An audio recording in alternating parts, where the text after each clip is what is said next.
Здравствуйте, уважаемые товарищи. Я Эгизов Искандер Арсенович, заведующий лабораторией горных экосистем в Кыргызско-Российском славянском университете. Сегодня мы поговорим о землетрясениях, о том, что это такое, почему они возникают, где проходят, когда, и о мерах предупреждения, поведения во время землетрясения и после него. Актуальность этой темы связана с тем, что в последнее время в Кыргызстане усилилось количество землетрясений, причем достаточно такой неслабой мощности. Как мы помним, год назад, весной прошлого года, произошло 2 землетрясения, которые ощущали все бишкекчане. Затем в конце января этого года произошло довольно-таки сильное землетрясение. И еще несколько не очень сильных землетрясений произошли в течение последнего времени, вот последних 4 месяцев. Ну а по прогнозам сейсмологов, возможно еще повторы землетрясений на нашей территории, поэтому необходимо быть готовым к этому. И в этом я постараюсь вам сегодня помочь. Ну, начнем с определения землетрясения. Землетрясение – это сейсмическое явление. Это в виде резких колебаний и толчков земной коры, возникающие в результате внезапных смещений и разрывов в тектонических платформах земной коры или в верхней части мантии.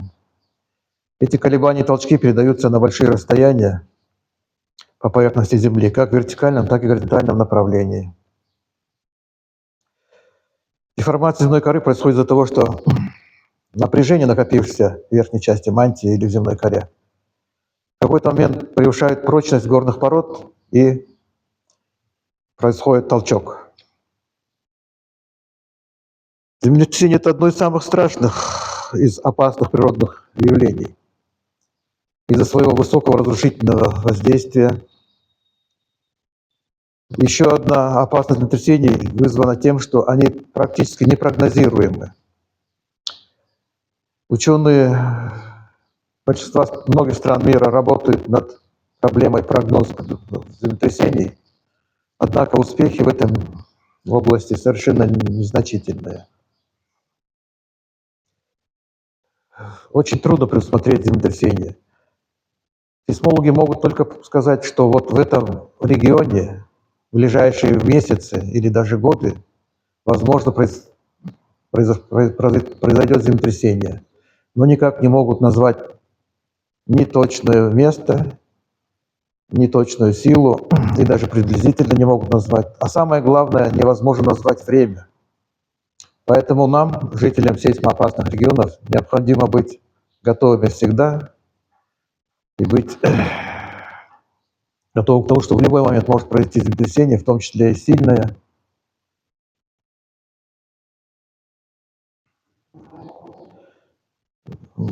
Многие годы, многие ученые работают над прогнозом, однако успехи пока невелики.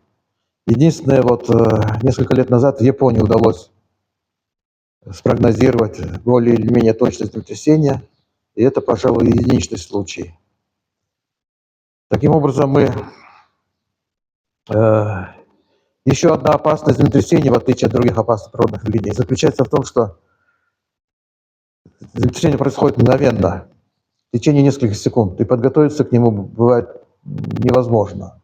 Другие опасные явления, скажем, как наводнение или там сильный ветер, ураган, они приходят в течение какого-то времени, нескольких дней там, и всегда есть уже возможность предупредить население, подготовиться самим, эвакуироваться.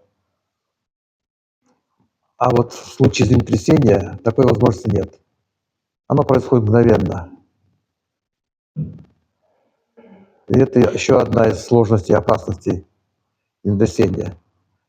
Чаще всего даже не удается, после начала землетрясения, в несколько секунд, не удается даже выйти из здания, не говоря о том, чтобы там предпринять какие-либо другие меры. Кроме того, землетрясение часто сопровождается звуками, довольно-таки страшными звуками, гулом, шумом. Интенсивность звука бывает зависит от расстояния до эпицентра землетрясения. Эпицентр землетрясения – это точка на поверхности Земли, где происходит наиболее сильное разрушение. Само по себе землетрясение происходит в глубине Земли, и это называется гипоцентр, заглубленный внутри земной коры. А проекция этого гипоцентра на поверхность Земли является эпицентром. И от этого эпицентра расходятся волны, колебания, толчки, расходятся радиально по кругу в различные стороны, постепенно затухая. Чем дальше от эпицентра, тем, соответственно, сила землетрясения меньше, и разрушений, соответственно, меньше.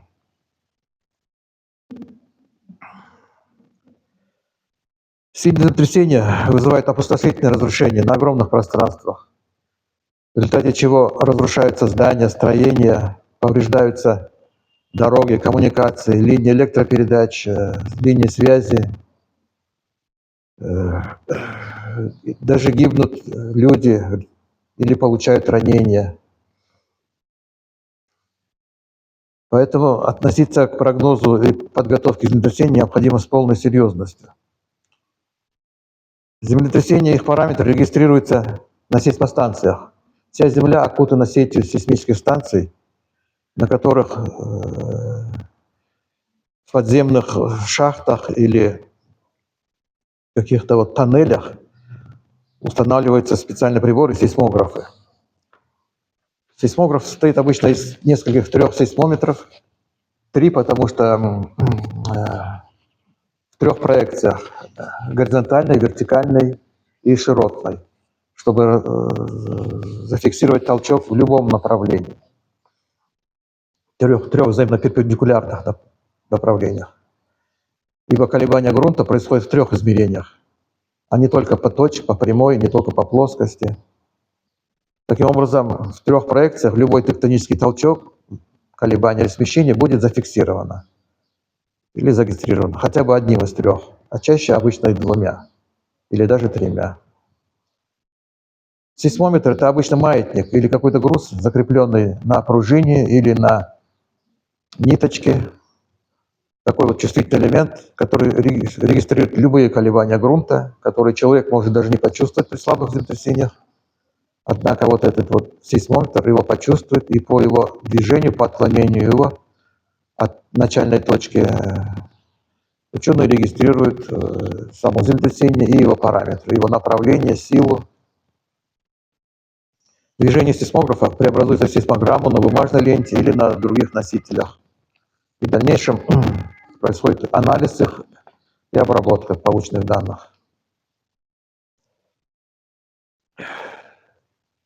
О видах землетрясений. Зависит от источника происхождения, различается несколько видов землетрясений. Подавляющее большинство землетрясений имеет тектоническое происхождение, то есть вызваны движением, смещением тектонических плит, смещением континентальных платформ, под действием сил, обусловленных глубинными процессами, тепловыми процессами в мантии. А как известно, мантия и ядро Земли имеют высокую температуру, там все горные породы находятся в расплавленном состоянии. Так вот, эти тепловые процессы в мантии, в литосфере влекут, вследствие вращения Земли, влекут за собой движение тектонических плит. Плиты, конечно, движутся с незначительной скоростью, несколько миллиметров даже, или сантиметров в год. Но в результате схождения или расхождения плит происходит сильнейшие механические напряжения в земной коре. И при высвобождении этих напряжений, когда плотность горных пород уже недостаточна для их сдерживания, в этом случае как раз и происходят тектонические толчки, колебания, волны. Намного меньше, намного реже встречаются землетрясения вулканического происхождения, особенно в зонах активной вулканической деятельности. Происходят они, конечно, редко, ущерб у них незначительный, потому что и сила их небольшая. Ну поскольку в Кыргызстане вулканическая деятельность не имеет места быть, то нам можно этого не опасаться и не будем задерживаться на землетрясениях вулканического характера. А перейдем следующему типу землетрясений.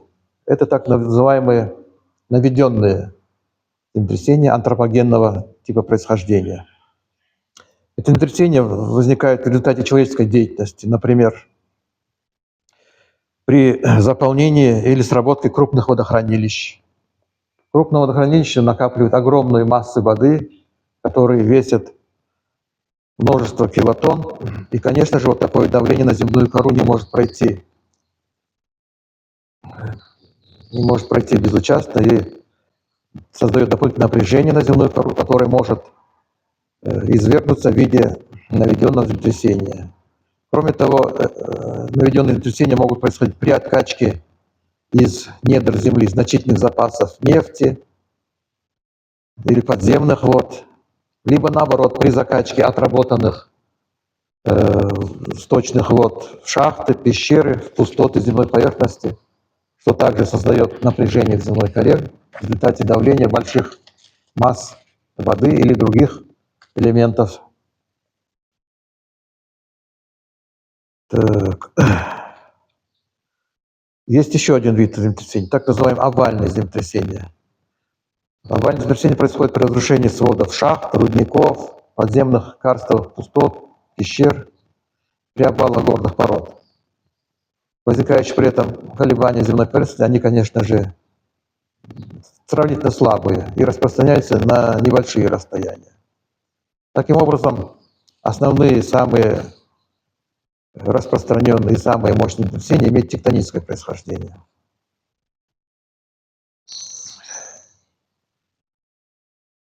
Значит, если говорить о радиусе распространения землетрясения, то необходимо отметить, что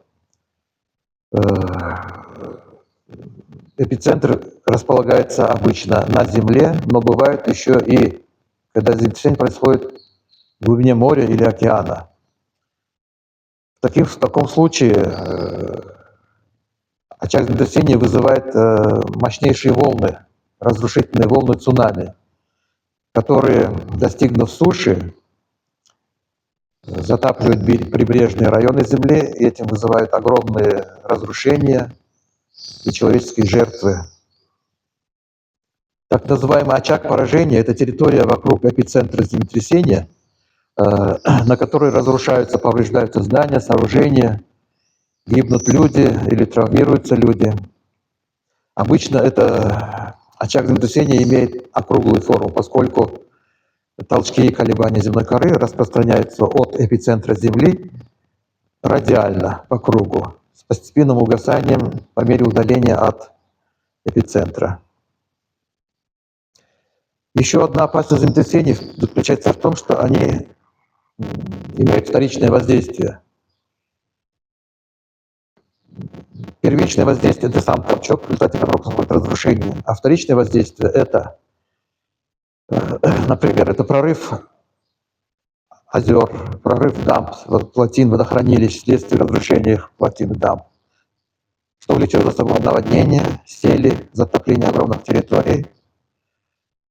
Кроме того, в результате землетрясения могут произойти обвалы горных пород, камнепады, сходы лавин, сходы оползней.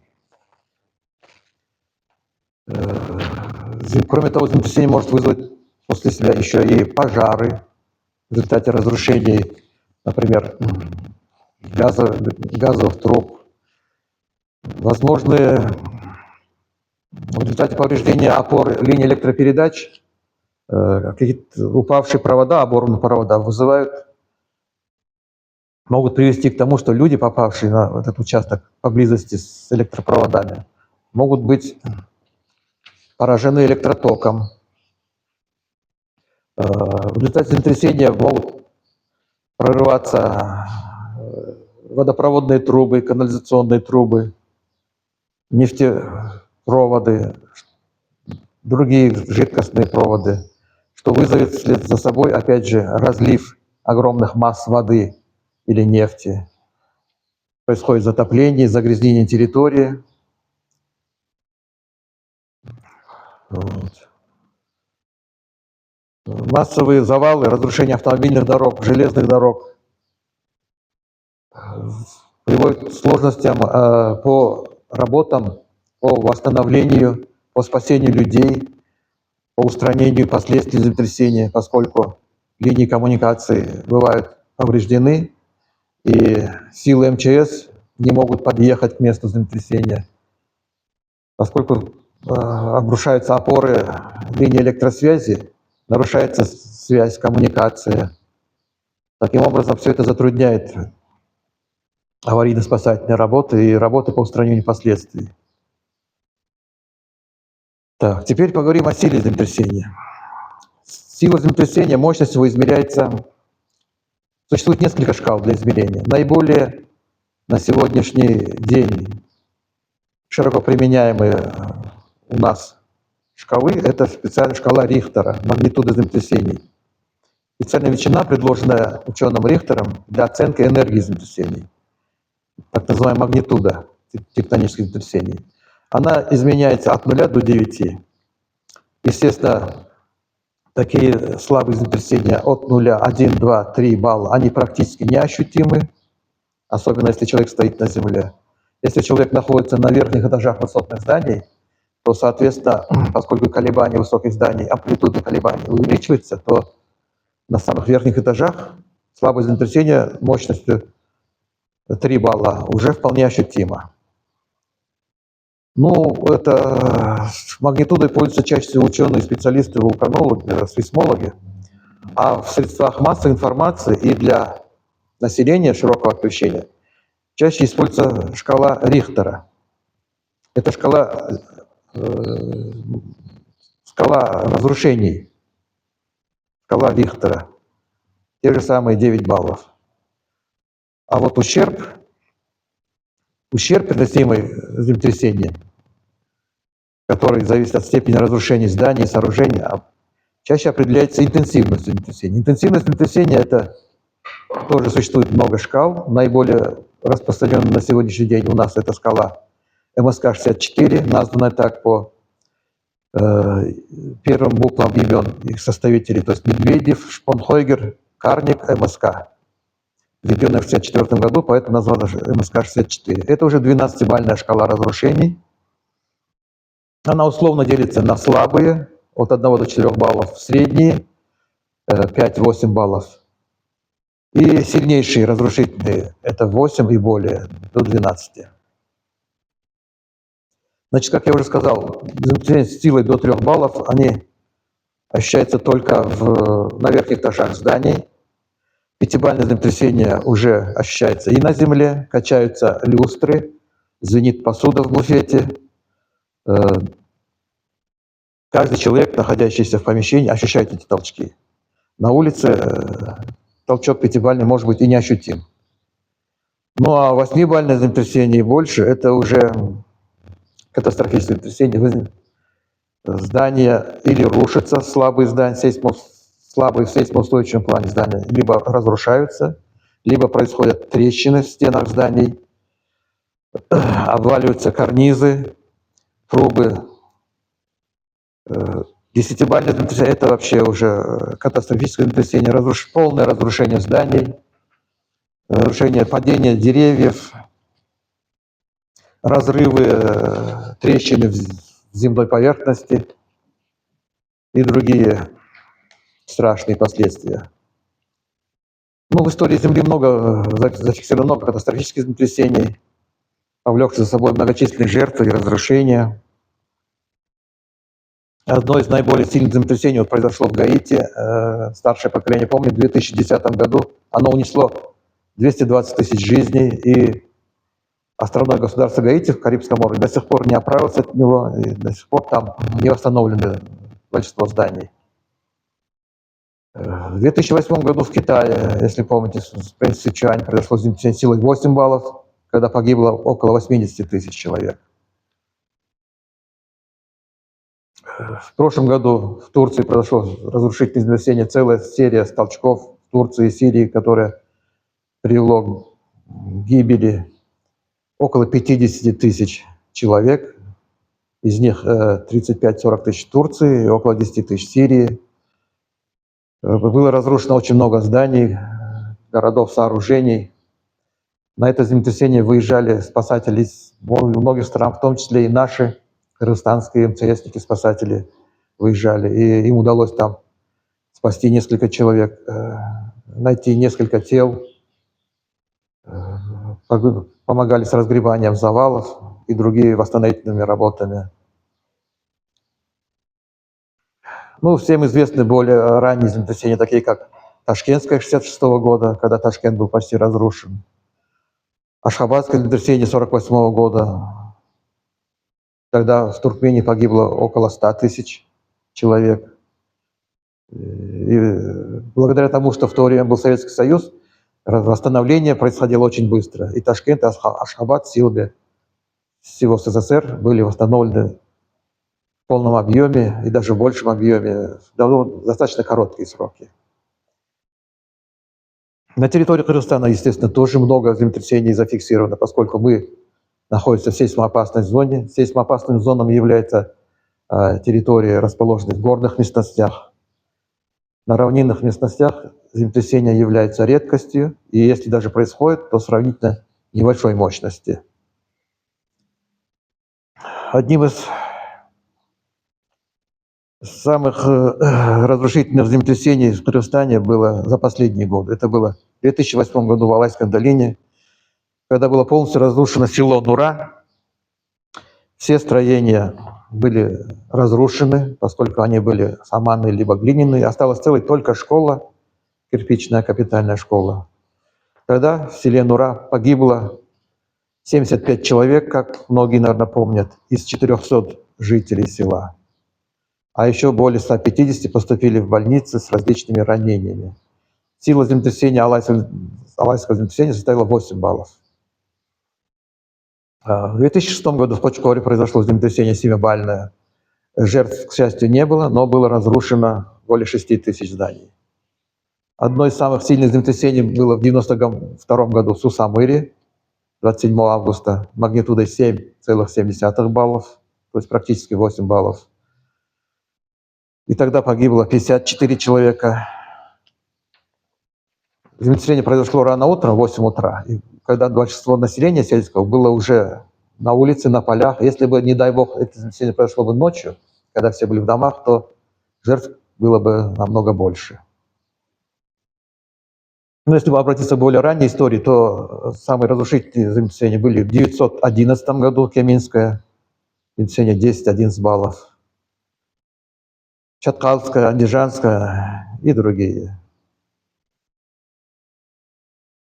Вся территория Кыргызстана, поскольку это горная и сейсмоопасная территория, относится к зоне высокой сейсмичности и характеризуется в основном 8 и даже 9-бальной сейсмичностью. Только низменные районы Чуйской долины и Волжской области, равнины и низины, относятся к 7-бальной зоне, совсем незначительная часть Кыргызстана. По этому показателю наша республика входит в десятку наиболее рискованных государств мира. Поэтому нам необходимо знать и быть готовым к тому, что землетрясение может произойти в любой момент, к тому же достаточно сильное. Из 194 населенных пунктов Кыргызстана 74 находятся в зоне возможных очагов землетрясений с силой более 9 баллов. В том числе это 9 городов, 16 райцентров и 49 сел. Третья часть города Бишкек расположена в сложных условиях, таких как неблагоприятные инженерно-геологические условия. Это просадочные грунты, высокий уровень подземных вод, тектонические разломы, сложный рельеф, что также усиливает опасное воздействие землетрясений. Всем известно, что в южной части Бишкека проходит Исхатинский разлом, поблизости от которого многие годы было запрещено строительство вообще. Однако последние годы с ростом научно-технического прогресса, с появлением новых технологий строительства, начинается постепенно застройка южной части, в непосредственной близости от Исхатинского разлома. Прогресс не стоит на месте, и постепенно все это осваивается. Появляются новые технологии и материалы, сейсмоустойчивые в строительстве. И поэтому Мы в этом плане движемся вперед, конечно же.